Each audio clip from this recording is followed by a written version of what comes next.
Hi guys, and welcome to a new video on the channel. I'm back again with a set piece guide which I'll take you through the most important direct free kicks, corners, throw-ins, penalties, everything. So make sure to already drop a like on this video if you like it, and let's get straight into it.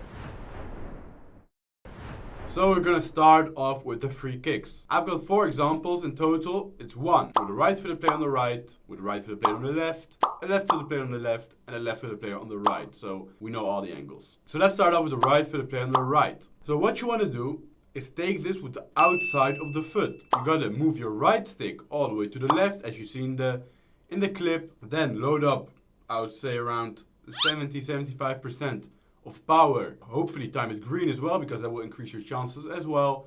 And you'll see how it flies into the back of the net. You can also take it another way, but I'll show you that with the left-footed player you can kind of replicate it with the right-footed player on the right as well. So left-footed on the left and right-footed on the right are kind of the same, but still I wanted to show you both. Now we got a right-footed player on the left side. What we do now is we don't take it with the outside of the foot.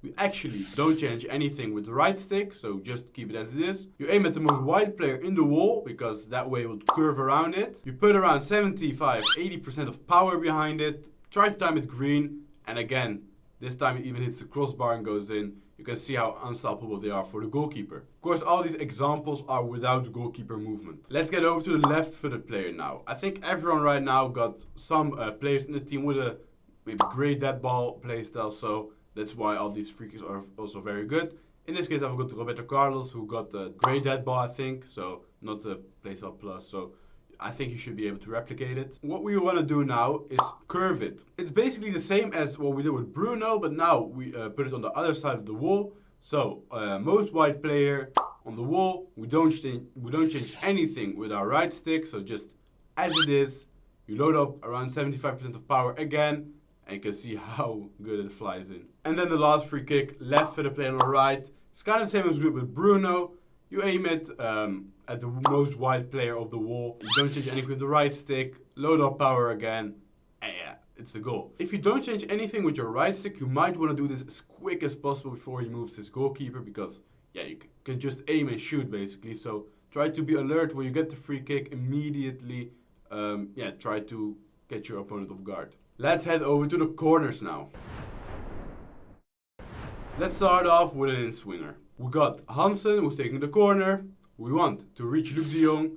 We aim at the penalty spot. Then I'd say like almost full power, 75-80% of power. Luc de Jong will be just there, or whoever your aerial plus player might be, or he doesn't even need to be an aerial plus. As you may notice, I'm teaching very basic techniques now, because it's more easy for you to replicate. So I don't want to change anything with the right stick, stuff like that, because then of course it becomes harder. Now we're going to take it with the left footed player on the left. So what you want to do is aim all the way to the goal line, just with your left stick all the way to the left in this case. Load up like 70% of power again.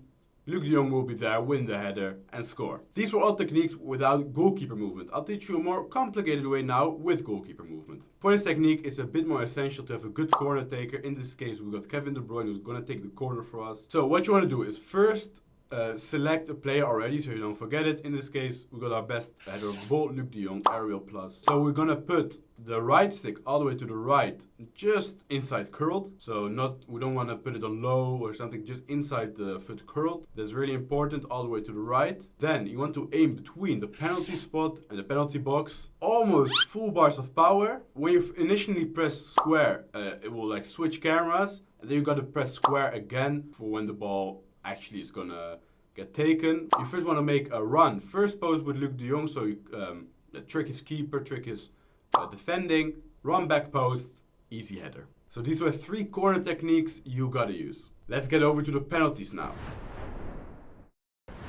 So of course, this year FC 24, you probably noticed already, you got 5 options now.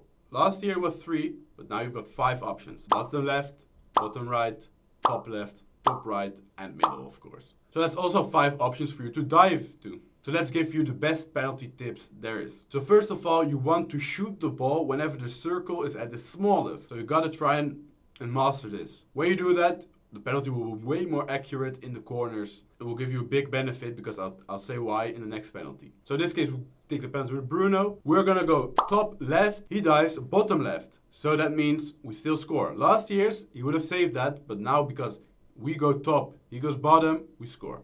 Now I'm going to show you why it's so important to hit it when the circle is at its smallest. You can see here with Bruno, we hit it perfectly. You can't even see the circle. Top right, he dives top right, but because it's such a perfect penalty, he can't get to it. And now you're probably thinking, so how do I save it then? I got you. Again, we've got a penalty, we're going to go top right, we time it perfect again, but we take our opponent takes a step to our right first, and then dives in that corner, and that makes it possible for him to save it. So when you want to save penalties, make sure you first put a step into the corner you want to dive, because that gives you the best chance to catch the penalty.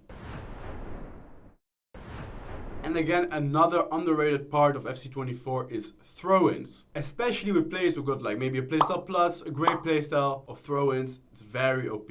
Look at this. We've got the ball on the right with Theo. He got the grey throw in. We throw it all the way to Mbappe, first selected with using the right stick to select the player. Then just full power square. And you can see his goalkeeper automatically comes out. He doesn't do it by himself. And the finish becomes so easy. But you can't only head it straight at goal. You can also use it as like a link-up play. Here with Luc de Jong, we head it through to Bruno. He takes a touch and shoots. So there's multiple ways to neutralize this throw-in technique. So when you got players with great playstyle of throw-in or even a playstyle plus, make sure to make use of that. So guys, this was the video about all the set pieces. If you enjoyed the video, once again, drop a like, subscribe to the channel, and I'll see you for the next time. Bye.